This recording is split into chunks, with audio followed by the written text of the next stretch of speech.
Hi guys, I'm Jesse Clave. In this video, we will discuss about ProCup. Direct to the point po tayo para hindi na po humaba yung video. Who is ProCup? ProCup is the first company in the world that offer game loss protection or gaming insurance. So kung may tinatawag na life insurance, health insurance, car insurance, etc., kay ProCup may tinatawag na gaming insurance. So how it works? Very simple lang po. Using the ProCup platform, you just play the 7 consecutive rounds in the prediction game and follow the ProCup Quantum 7 formula. So if you win bago matapos ang 7 rounds, your earnings will be split 50-50. 50% goes to your account, 50% goes to ProCup. However, if you lose all the 7 rounds, dyan po papasok ang participation ni ProCup. Because your capital is insured, ProCup will return your capital to your account so that you can start again the prediction game. So unlike traditional casino offline or online casino, wala po silang ino-offer na capital or gaming insurance. So kapag natalo ka, talo ka na, wala na yung puhunan mo, goodbye na. So dito sa ProCup, insured ang puhunan mo. So ang concern mo is, gambling pala yan, sugal pala yan, ayaw ka niyan, bawal sa religion namin yan, etc. Guys, dito sa ProCup, business side po ang ginagawa natin. Tinuturuan po tayo paano palaguin ang pera natin sa tamang paraan. Gambling is different po. Gambling develop addiction, greediness, emotions, indiscipline, hanggang sa masira buhay mo kakasugal. Dito sa ProCup, 1 win a day lang tayo allowed maglaro. So in this policy, hindi magiging greedy si player, walang magiging addict sa sugal, walang choice si player, kundi maghintay ulit ng kinabukasan para makapaglaro. So kung ini-insist mo pa rin na still gambling si ProCup, it's okay, may other option ka pa rin. Pwede kang mag-autoplay option kung saan si ProCup na mismo maglalaro ng account mo para sa'yo. But the win sharing is 60-40 na. 40% goes to player, 60% goes to ProCup.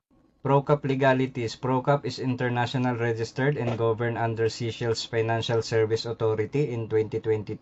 And ProCup also is not alone. They are also looking for bigger body and backup to ensure providing capital protection. So they partner with National Insurance Alliance Limited. So National Insurance Alliance Limited has over 25 years experience in providing general insurance. In fact, before you can partnership with National Insurance Alliance, you need to show at least $25 million liquidating funds. And ProCup has a $50 million insurance pool last October 2023. So it's a sign that ProCup is a big-time company. ProCup is also SEC registered this year 2024. We have also Manila VIP Lounge located at BGC. You can visit there and bring your clients. And also we have offices in Korea, Japan, Hong Kong, and China. Founders po ng ProCup, Sir James Teo, Spencer Chan, Andrew Tan, and Desmond Tan, wala po sa picture. And of course, legal attorney po ng ProCup. At the same time, player na rin po, Attorney Freddy Villamor. If you are familiar with the program Wanted sa Radyo by Rapi Tulpo, regular host attorney po doon si Attorney Freddy Villamor. So imagine, Wanted sa Radyo, takbuhan po yan ng mga taong nabibiktima ng scam. Then si Attorney Villamor nasa ProCup. So it's clear na legit po si ProCup dahil 100 times po yan pinag-aralan, pinag-isipan ni attorney bago pumasok sa ProCup. So if you notice the picture guys, nasa CIDG office po sila. Actually, there's a story behind this picture kung bakit andyan po sila sa CIDG. Kwento ko na rin po para aware na din kayo. So way back October 2023, nag-launch po si ProCup ng first event nila dito sa Philippines. But unfortunately, may nag-report sa CIDG na pyramiding scam daw po kuno si ProCup. So CIDG together with the media, they raid the ProCup during the event. So, lahat ng founders and players na andun sa event ay dinala po sa CIDG office for further investigation. But of course, hindi po napatunayan na pyramiding scam si ProCup. In fact, you cannot find anyone or individual complaining about ProCup or victimized by ProCup. So, as you can see in the picture, happy lahat sila together with the director of CIDG. And ProCup are still operating here in the Philippines as of recording this video, July 2024.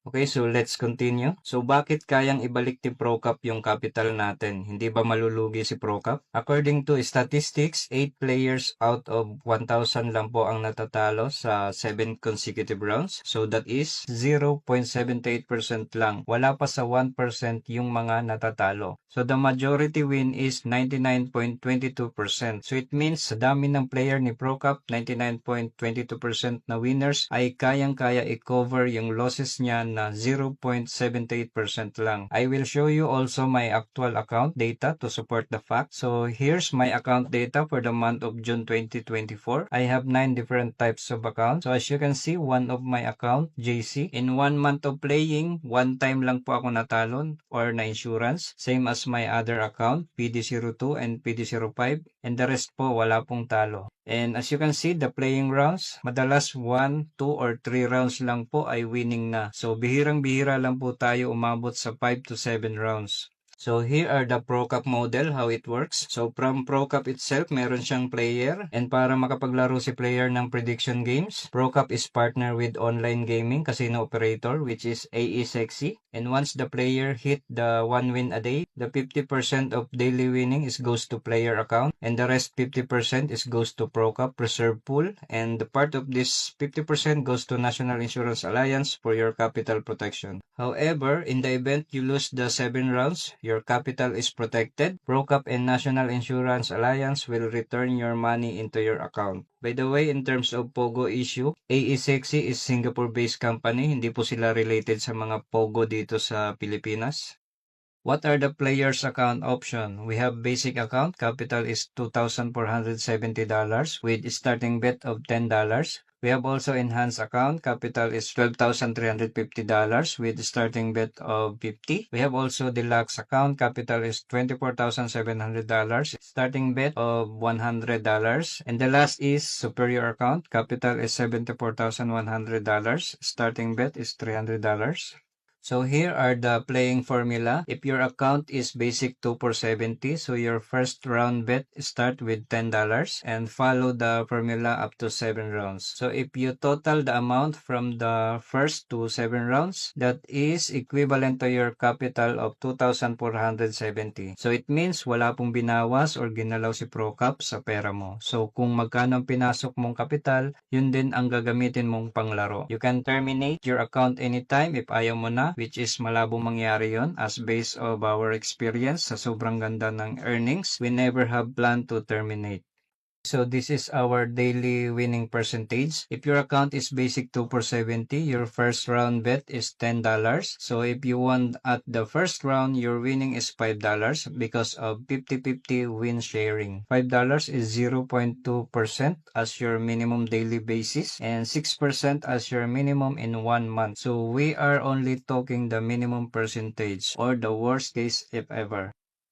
So here are the example of winning illustration. So if your account is basic 2 for 70, your daily winning depend on which round did you won. Say for example, if you won at the third round, your winning is $15 and that is 0.6% on daily basis and 18% on the monthly basis. And according to data, the average winning per month is playing at least 10% per month. And that is correct, guys, because if we go back to my actual account data, you will see that the average rounds per month is in between of 2 rounds. So that is 10% per month. So, kung meron kang basic account na $2,470 or 144,000 pesos, pwede kang kumita at least minimum 14,000 per month. So, kung nasa bangko lang ang pera mo, hindi po yan kikita ng ganyang kalaki. So, much better dito natin palaguin sa ProCup. Sa bangko, tulog ang pera mo, kakainin pa ng inflation. Dito sa ProCup, ikaw pa rin ang may control sa pera mo. Anytime, pwede ka mag-terminate kung ayaw mo na.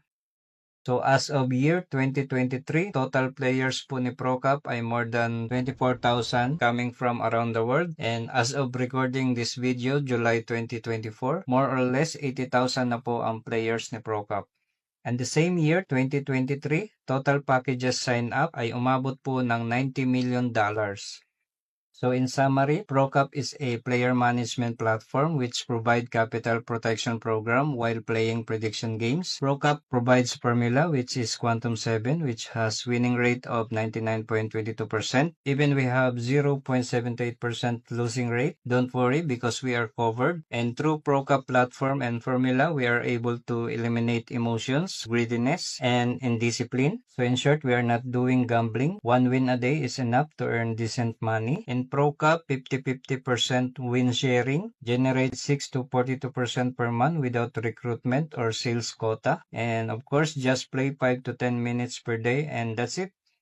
And of course, meron din tayong incentive rewards para sa mga gustong mag-build ng network or mag-build ng community. So for direct referral, if your account is basic, meron kang 5% sa bawat referral mo. Say for example, meron kang na-refer na enhanced account. So 5% of $12,350 is $617.5 multiplied by 58 pesos, our currently dollar-peso exchange. So you will receive around 35,000 pesos as your direct referral commission.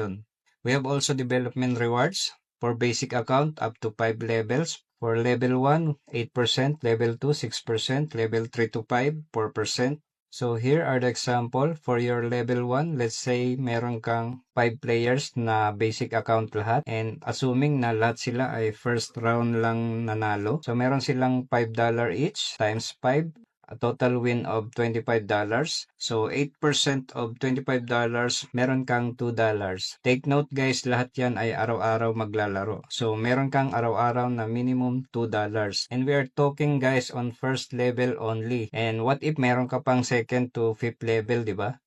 So we have also the leadership rewards. Just meet the criteria to reach 1 star to 5 star. For example, to get 1 star, you need to build 3 communities with minimum $20,000 each community, so that you will have the benefit of 1% for every new sign up in your team or community, and it will up to 2% if you build another 3 communities with $2,470 for each community, and or 3% if you build another 3 communities with at least $20,000 for each community. So this is the illustration.